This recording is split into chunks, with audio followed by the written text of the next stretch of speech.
Good morning, students. Today I am going to teach you first lesson of your history civics class. And before I teach my lesson, I want to tell you that I am going to teach you from the same book which is there in the syllabus. And if you can arrange from this old student because this is the same book which was there last year. So the first, you can see the book. And today I am going to teach you civics. First we are going to start with civics. First chapter of civics. Now the topic of this chapter is very common.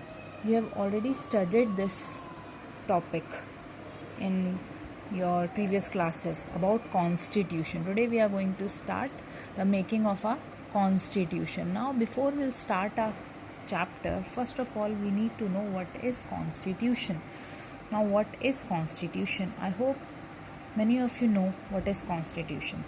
Constitution is basically the rules and regulations for the country, where the powers are mentioned for your ministers, for your high dignitaries. So in short, you can say rules and regulations for the country. The Constitution of India is the supreme law of India. Everything which our ministers do, our prime minister do, our president do, our government officials do, their powers all are mentioned in this constitution. And it lays down the framework defining fundamental political principles and establish the structure. Now, with this constitution, a country can frame the structure. We all know in our country who is the head of the country? Prime Minister, President. Now from where they also can't work according to their wish. Whatever they wanted to, they can do. No, it's not like that. Their powers are also bounded according to the constitution. They have to work according to the constitution. They can't go against the constitution. In our constitution, the rules and regulations, the powers, the procedures, powers, duties of government institution, fundamental rights, directive principles, and fundamental duties of the citizens are mentioned. Now, what are fundamental rights? I know you have already studied what are fundamental rights. Basically, there are 6 fundamental rights: right to religion, right to education, right to freedom, right to speech, right against exploitation, constitutional remedies. So these are certain basic fundamental rights. Even these rights are mentioned in the constitution. Every citizen has a right to have this fundamental right. Directive principles are for the state government. State government has to take steps, has to take measures according to this directive principle for the development of the state. And fundamental duties of citizen. Now, as a citizen, we also have certain duties to our country. You can't only say that okay, this is my right. Everything government officials have to do. Every time only it's the right of the ministers to take care of the country, or it's the right of the officers or other highly dignitaries to take care of our country, or for their powers, their duty. Even as a citizen, if you are enjoying your fundamental right as a citizen, you also have a right. As a citizen, you have a right to take your fundamental right. It's your responsibility to do your fundamental duty as well. Fundamental duties are like, it's your duty to clean your country, it's your duty to take care of the environment, it's your duty not to litter. So these are certain, it's your duty to help the poor people of your country. So it's certain fundamental duties of a country, of a citizen. Now the main point comes, constitution. As I told you, in simple word, constitution is the law enacted body where all the rules and regulations are written for the government. The constitution of a country is a legal document, book, backed by the force of law, that defines the structure of the government in a given country. It's clearly written It's a legal document.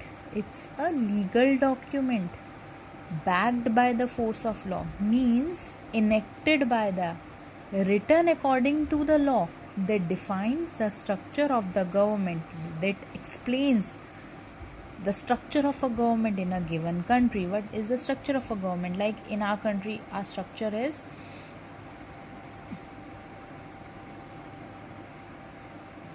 federal structure. At central level we have another government, at state level we have another government. Central level government has to take care of the country, state government has to take care of the particular state. So this is the structure of the government. At the local level we have our MLAs, MPs to take care of a city, and for the colonies we have our ward members and all who take care of the country. So that's how our structure of a government is structured, framed. It defines not only the functions and powers of the Prime Minister, President, and other agencies under the government, but also the duties and the right of the citizen of a country. As I told you, here it is written clearly that it is in Constitution, procedures are there, powers are there, duties of government institutions are there, fundamental rights are there, as well as fundamental duties are also mentioned. And I already explained what are fundamental duties of a citizen. Here also it is written in Constitution not only defines the functions and power of the Prime Minister, but also the duties and the rights of the citizen of a country. So now you can easily summarize what is Constitution. The Constitution is a legal document where all the rules, powers, regulations, duties of a ministers are there, presidents are there, agencies are there, as well as the duties of a citizens are mentioned. Now the next heading of the Constitution is date of adoption. Now when it was adopted on January 26, 1950. It was adopted on January 26, 1950. And the 34th and the last General of India, Chakravarti Rajagopalachari, read out a proclamation announcing the birth of the Republic of India. So the date of adoption was on January 26, 1950. So the main thing you need to remember in this topic is only the date of adoption of Constitution. What was the date? On January 26, 1950.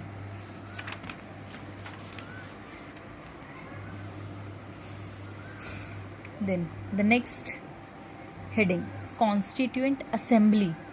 Constituent Assembly was the body that framing the Constitution. Constitution Assembly was the body, or was the group of people, or was the committee which is formed for framing of the Constitution. Basically Constituent Assembly वो है जो specially बनाई गई थी frame करने के लिए हमारे कॉन्स्टिट्यूशन को, which is formed for framing the Constitution of India. The British administration had made provisions for framing a new constitution for India. Now the one more thing which need to remember is, now when Britishers were there in the country, they are the one who started the constitution, but we completed the constitution after getting independence from the Britisher. For framing a new constitution under the Cabinet Mission Plan 1946. The intention was to draw up the structure of the new nation, and then the English crowns would hand over power to the Indian people to enable them to take up new position based on the structure of government as specified by the Constitution. Now they are telling the intention was, what was the intention of the Britisher? The intention of the Britisher was to make a new nation, and then the English crown would hand over power to the Indian people, that they are going to frame our constitution. The intention of framing this was that they will frame the constitution. They will frame the constitution. The Britishers are going to frame the constitution, and when after that framing they are going to hand over the constitution to the Indian people. The Constituent Assembly had two roles to play. So, what was the objective, or what are the responsibility of the constituent, or the people who were framing? They were having two main responsibility. Now, the first one was to set up the interim government till the constitution came into force. What is the meaning of interim government? Temporary government. Temporary government. One main task, you can say there are basically two tasks for the Constituent Assembly. One is to make temporary government till the constitution came into force and a government was appointed, and the second to frame the constitution. So by this you can see what is the task, what is the work of the Constituent Assembly. There is basically two work they used to do. They were supposed to do two tasks. First one is they have to set up the interim government, temporary government till the constitution came to force, and the second work they had to do is they have to frame the constitution, which was the main task for which the Constituent Assembly was formed. Now, how the Constituent Assembly people were elected, who all were there in the Constituent Assembly? Let us see.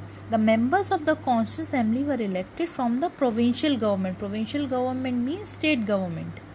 From state government, different state governments, and some members were nominated to represent the princely state. Now, what are princely states? Princely states are those states which was under the princes, under the control of princes, Rajkumar. So that the assembly represented the diversity of India.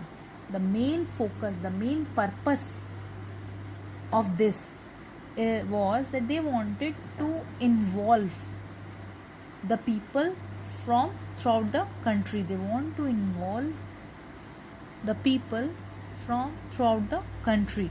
That's why they were electing the people from state governments as well as nominating from the princely states, so that the assembly represented the diversity of India, so that each state or each corner of our country should be there while framing the Constituent Assembly. This diversity would help the member of Constituent to keep in mind every community, because framing constitution of a country is not a small thing. So that time they want to involve all the people of the country, irrespective of caste, religion, community, while framing the constitution. वो पूरे देश के लोगों को, देश के हर community में से, हर रिलीजन में से, हर कास्ट में से लोगों को लेना चाहते थे इस असेंबली में. The reason was simple, that they want to keep in mind while framing the constitution. वो अपने दिमाग में जब वो कॉन्स्टिट्यूशन फ्रेम करें तो हर एक इंसान को, हर एक कम्युनिटी को, हर एक रिलीजन को महत्व दे सकें. Now composition and working of the constituent assembly. Now the next point says composition and working. Composition means who all were there in the assembly. In 1946, 3 members of the British cabinet, A.V. Alexander, Patrick Lawrence and Sir Stafford Cripps, put forward certain proposals to solve the constitution deadlock in India. They decided that the legislative assembly of the provinces were to elect the members of the Constituent Assembly. Now, in 1946, English people have given the proposal, the certain name of the people. They have given the opinion, they have given their views, they have given the proposal for the constitution, for framing the constitution. The Constituent Assembly had 389 members, 292 elected from the provinces, means the state. Total member were, the Constitution had 389 members, out of which 292 were elected from the province. Province means states. And 93 from the princely states of India. However, after independence, as I told you, framing of constitution was started before independence and it was completed after independence. After independence, the formation of the Constituent Assembly of Pakistan The number of member got reduced because after independence, we all know India was divided, was separated. Two nations were formed. One was India, another one was Pakistan. So before, when they were framing the constitution, when they started framing the constitution, our country was united. That's why there were 389 members. But after independence, when there was a separation of a country, new country was formed. So the number of the Constituent Assembly people reduced. In July 1946, elections to the Constituent Assembly were held, but the Muslim League boycotted the assembly and demanded a separate state of Pakistan. Now they are telling that in July 1946, elections were held, and Muslim League is basically the party of Muslim. All Muslims were there who were demanding for separate nation. And on August 15, 1947, the Indian Independence Act was passed, and accordingly India was participated in two separate independent states, India and Pakistan, following which the British transferred their authority. Before India got the independence, India was separated into two nations. One was Pakistan and another one was India.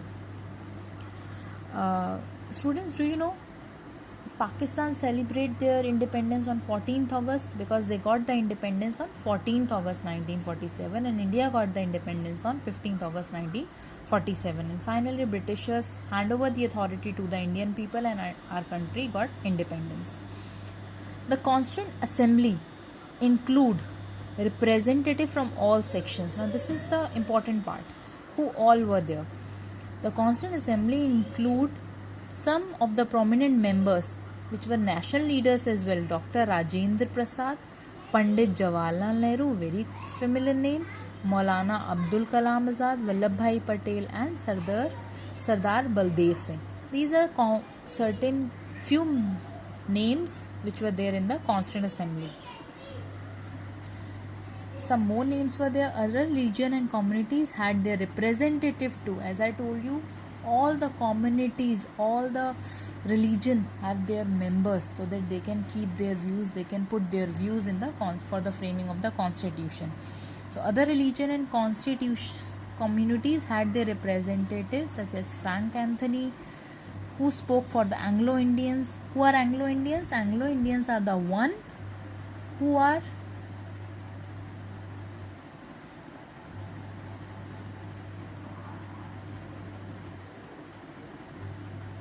Anglo-Indians are the one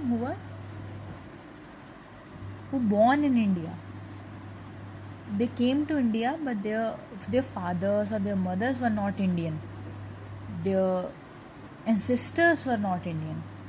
Though they are Indian because their birth took place in India, but they are not Indians.